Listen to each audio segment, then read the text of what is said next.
A moment comes, which comes but rarely in history, when we step out from the old to the new, when an age ends, and when the soul of a nation, long suppressed, finds utterance.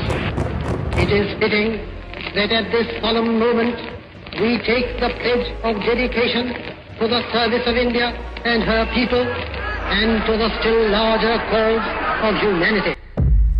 Hindustan की आजादी की कहानी, जंजीरों से जकड़े दिन और गुप्त काली अंधेरी रातों की कहानी।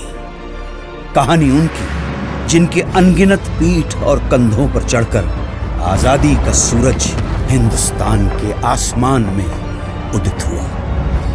1857 ब्रिटिश औपनिवेशिक सत्ता का एक क्रूर, शातिर और दमनकारी चेहरा, ईस्ट इंडिया कंपनी। कंपनी ने सिपाहियों को एक नई किस्म की इनफील्ड राइफल दी। इसमें गोली भरने के लिए कारतूस को दांतों से काटकर खोलना पड़ता था। ऐसा करना हिंदू और मुस्लिम सिपाहियों की धार्मिक भावनाओं के विरुद्ध था, क्योंकि कारतूसें चर्बी से बनी हुई थी। और इन्हीं परिस्थितियों में अंग्रेजों के खिलाफ ऐतिहासिक विद्रोह का शंखनाद करने वाले प्रथम नायक थे मंगल पांडे।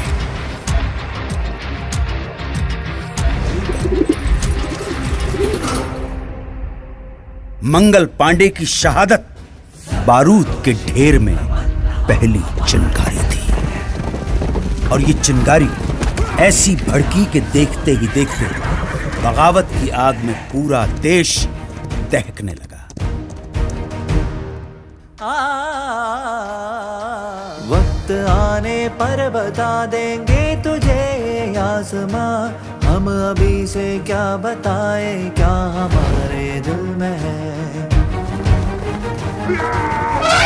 तूफानों की टोली और नसों में इनकलाब, होश दुश्मन के उड़ा देंगे हमें रोको ना। दूर रह पाए जो हमसे तुम कहाँ मंजिल में है, सरफरोशी की तमन्ना अब हमारे।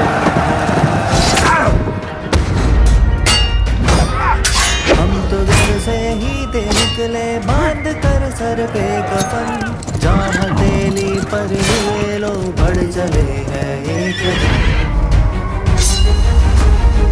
ऐ शहीदे मुल्क व मिल्लत मैं तेरे पर निसार, अब तेरी हिम्मत का चर्चा खैर की महफिल में है, सरफरोशी की तमन्ना अब हमारे दिल में है।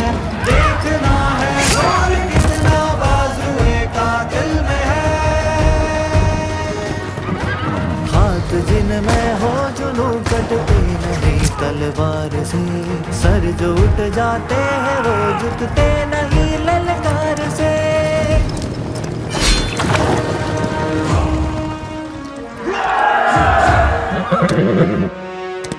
इनकी गाथा छोड़ चले हम झांसी के मैदानों में, जहाँ खड़ी है लक्ष्मी बाई मर्द बनी मर्दानों में।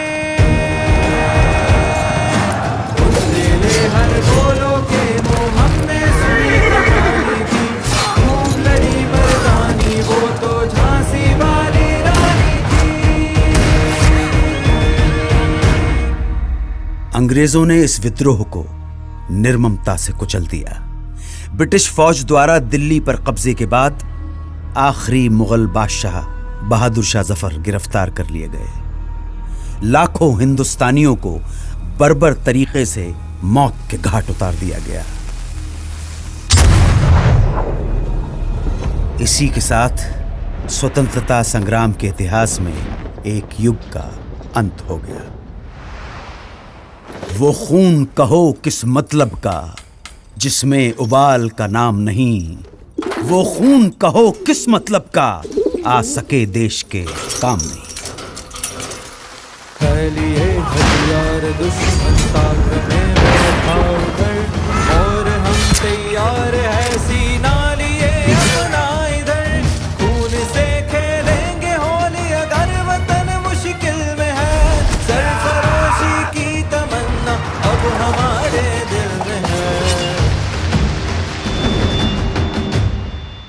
बंगाल भारतीय राष्ट्रीय चेतना का सशक्त केंद्र। इसी चेतना को तोड़ने के लिए, हिंदू मुसलमानों के बीच फूट डालने के लिए सरकार ने घोषणा कर दी बंगाल विभाजन की। और फिर स्वदेशी आंदोलन की ऐसी लहर चली कि जिसकी गूंज भारत के कोने कोने में सुनाई पड़ी।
स्वदेशी आंदोलन का नेतृत्व कर रहे नेताओं को अंग्रेज गिरफ्तार करने लगे और ये आंदोलन धीरे धीरे खत्म होने लगा। अब स्वतंत्रता संग्राम के नभमंडल पे एक अनोखे सूर्य का उदय हुआ। वैष्णव जन तो तेने कहिए जे पीड़ पराई जाने रे, पर दुखे उपकार करे तो मन अभिमान नाने रे।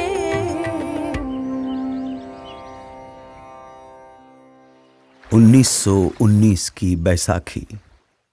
इस दिन कुछ ऐसा हुआ जिससे पूरे देश की आत्मा सिहर उठी। खींच कर लाई है सबको कत्ल होने की उम्मीद, आशिकों का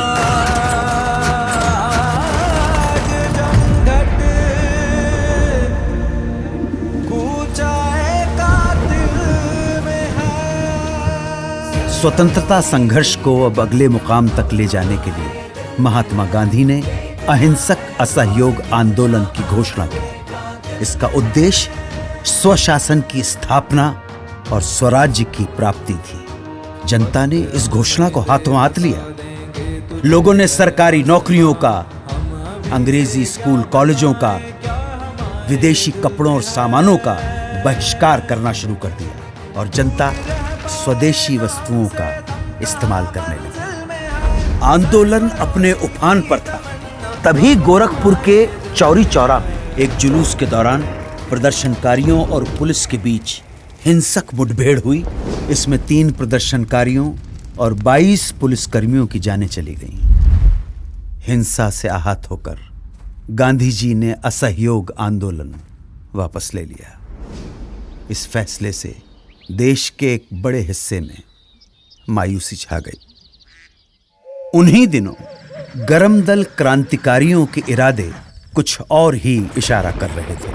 हाथ जिनमें हो जुनून कटते नहीं तलवार से, सर जो उठ जाते हैं वो झुकते नहीं ललकार से, और भड़केगा जो शोला सा हमारा दिल में है, सरफरोशी की तमन्ना अब हमारे दिल में है, सरफरोशी की। एक तरफ देश जहां विदेशी शोषण और दमन से लड़ रहा था, वहीं दूसरी तरफ छुआछूत जैसी भयानक सामाजिक कुरीतियों के खिलाफ बाबा साहेब अंबेडकर का सत्याग्रह जारी था। निर्दयी सरकार ने बारडोली के सूखाग्रस्त इलाकों में लगान पर छूट की बजाय उसे उल्टा बढ़ा दिया। तब सरदार वल्लभ भाई पटेल के नेतृत्व में किसानों ने सत्याग्रह का एक नायाब तरीका अपनाया। जब पुलिस लगान वसूलने गांव में आती तो उन्हें पूरा का पूरा गांव खाली मिलता। देश भर में स्वतंत्रता सेनानी अपना सर्वस्व झोंकने के लिए तैयार थे।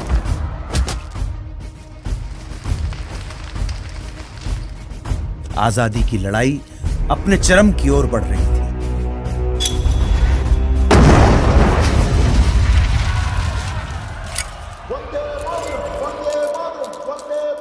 कांग्रेस के लाहौर अधिवेशन में तिरंगा फहराकर पूर्ण स्वराज्य की घोषणा कर दी गई। पूर्ण स्वराज्य का अर्थ था भारत की अपनी संप्रभुता। अब यहां से पीछे हटना नामुमकिन था।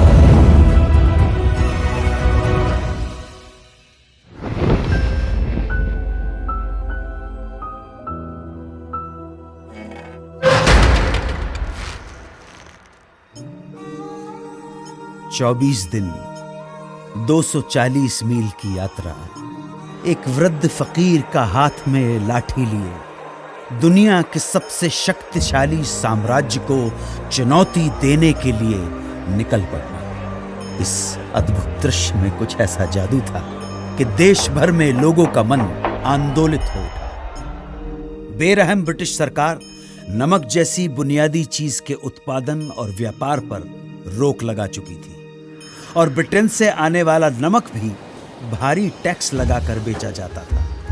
तब गांधी जी ने इस नमक को ही आजादी के लिए संघर्ष का मारक हथियार चुन लिया।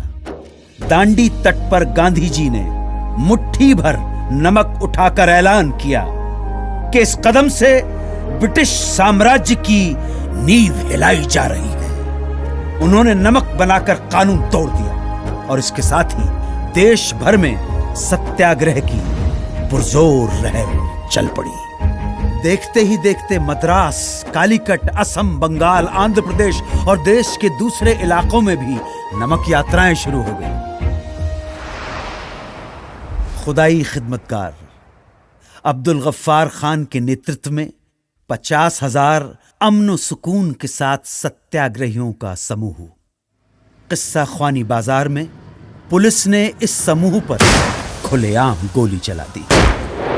जब आगे खड़े लोग छलनी होकर गिर पड़े, तब पीछे खड़े सत्याग्रही आगे आते गए और सीना तानकर गोलियां खाते गए। अहिंसा के इरादों पर अटल उन्होंने पुलिस पर पलटकर वार नहीं किया।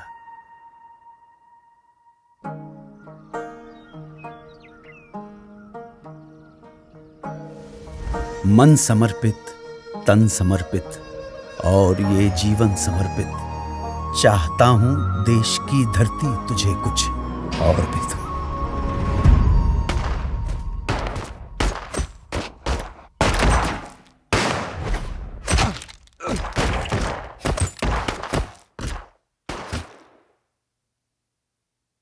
इस रंग में रंग के शिवा ने माँ का बंधन खोला, यही रंग भी हल्दी घाटी में था प्रताप ने घोला।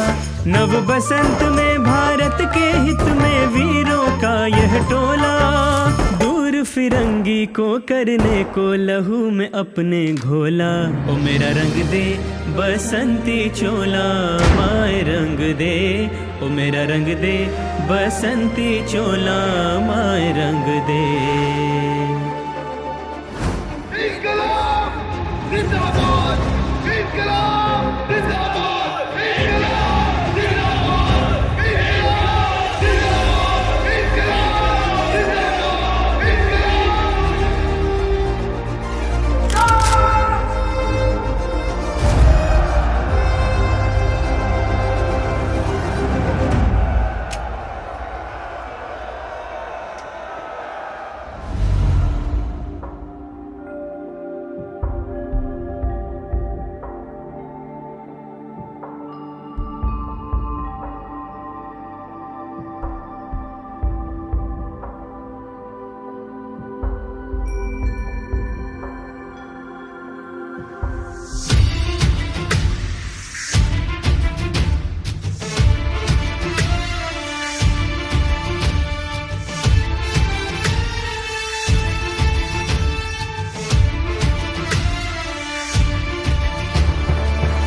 अब आजादी की लड़ाई को अंजाम तक पहुंचाने के लिए महात्मा गांधी ने भारत छोड़ो आंदोलन की घोषणा की।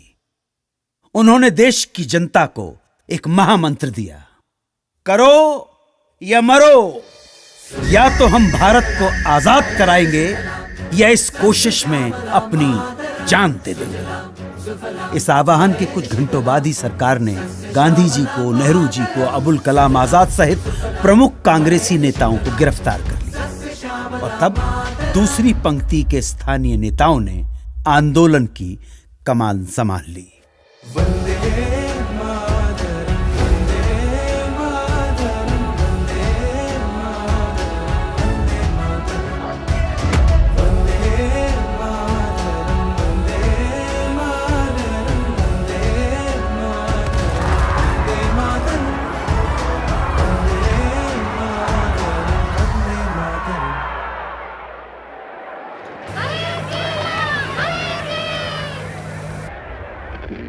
Congress Radio calling on 42.34 meters from somewhere in India.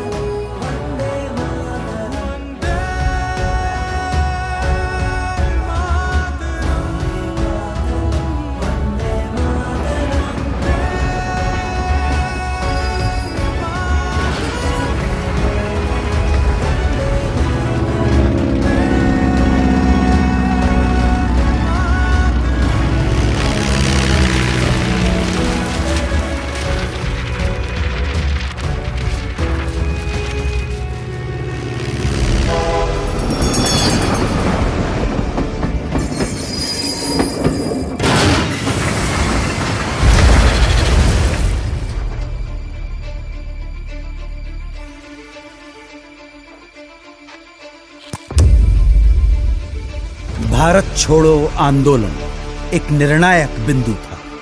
इस आंदोलन में पूरा देश कूद पड़ा। पुलिस थानों, कचहरियों, रेलवे स्टेशनों और अंग्रेजी सत्ता के दूसरे प्रतीकों पर कब्जा कर उन पर तिरंगा फहराया जाने लगा। बौखलाई सरकार ने न सिर्फ लोगों के साथ मारापीटी की, न सिर्फ भारी संख्या में लोगों की गिरफ्तारियां हुई, बल्कि कई बार तो फौजी हवाई जहाज से निहत्थे लोगों पर गोलियां तक बरसाई।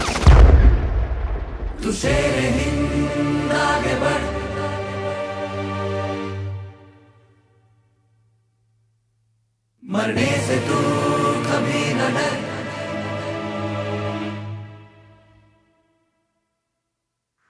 अंग्रेजी अत्याचार के प्रतिघात में नेताजी सुभाष चंद्र बोस के नेतृत्व में उन्हीं दिनों जापान, मलय और बर्मा में आजाद हिंद फौज के झंडे तले एक प्रखर सैन्य मुहिम जारी थी। कदम कदम बढ़ाए जा, खुशी के गीत गाए जा, ये जिंदगी है कौम की, कौम पे तू हिंद आगे बढ़, तू कभी न डर, के दुश्मनों का सर वतन बढ़ाए जा।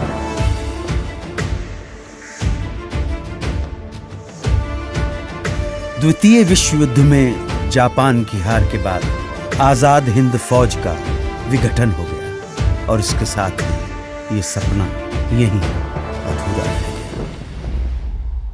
अब भारत की स्वाधीनता का अंतिम युद्ध प्रारंभ हो चुका था।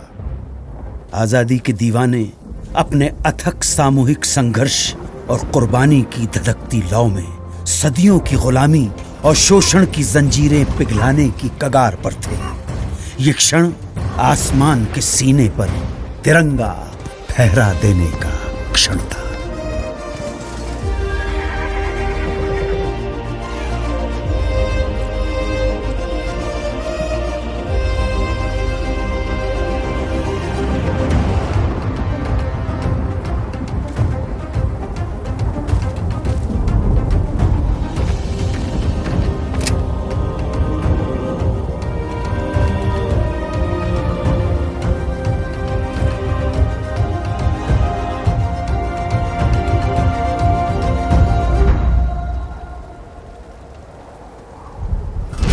Long years ago, we made a tryst with destiny, and now the time comes when we shall redeem our pledge.